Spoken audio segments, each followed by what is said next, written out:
మూడో ఫోను ఆయన ఫోన్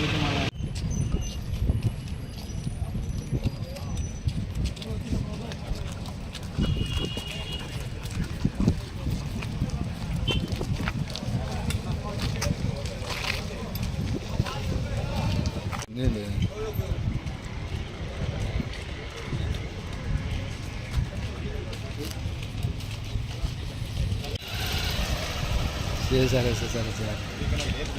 కాదు అంతంగా అర్థం కదా.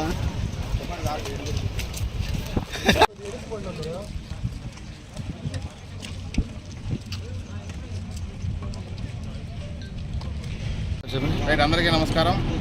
ఈరోజు గౌరవ ఎస్పీ గారి ఆదేశాల మేరకు అదేవిధంగా కలెక్టర్ గారి యొక్క అనుమతితో ఈరోజు మన కలెక్టర్ బంగ్లాలో ఏదైనా ఒక బాంబు కానీ లేదా ఒక థ్రెటనింగ్ కాల్ వస్తే ఏ విధంగా పోలీసు వాళ్ళు దాన్ని నిర్వీర్యం చేస్తారు, ఏ విధంగా కనుక్కుంటారు అనే విషయంపై ఈరోజు మా ఏఆర్ ఫోర్సు అదేవిధంగా టౌన్ పోలీసులతో సహాయంతో ఒక మాక్ డ్రిల్ నిర్వహించడం జరిగింది.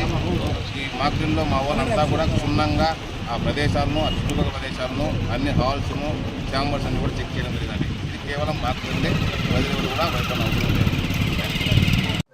ఈరోజు పోలీస్ వాళ్ళంతా మా ఆఫీస్ని అంతా చెక్ చేయడానికి వచ్చారు. చెక్ అంటే వాళ్ళు యాక్చువల్లీ డిజాస్టర్ మేనేజ్మెంట్లో ఇది ఒక భాగము.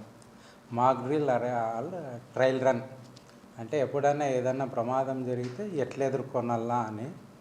అందుకే కొద్దిసేపు మమ్మల్ని బయటకు వెళ్ళమన్నారు, బయటకు వెళ్ళాము. అది తప్ప వేరే లేదండి. అట్లయితే మేము వాడి బయట అంత నిశ్చేపంగా సంతోషంగా ఉంటాంటమా. జస్ట్ వాళ్ళు ముందే చెప్పారు, మేము వస్తాం, మీరు కొద్దిసేపు మాకు కోఆపరేట్ చేయండి అన్నారు. దాని ప్రకారమే కోఆపరేట్ చేశాము అంతే. రేపు భవిష్యత్తులో కూడా ఎలాంటివి జరుపుకోకుండా ఒకవేళ జరిగినా ఏదన్నా ఎదుర్కోవడానికి వాళ్ళది ట్రయల్ రన్ డిజాస్టర్ మేనేజ్మెంట్లో ఒక భాగం అది, అంతేనా. అంత తప్ప దాదాపు 45 మినిట్స్ పైన చేసి ఉంటారు. మేము పక్కనే ఉన్నాం, బిల్డింగ్ పక్కన. అంటే మనకు తెలియదు కదా, మేము బయట ఉన్నాము, మొత్తం స్టాఫ్ అంతా బయట ఉన్నాము. వాళ్ళు చేసినట్టే ఉన్నారు మొత్తం అంతా.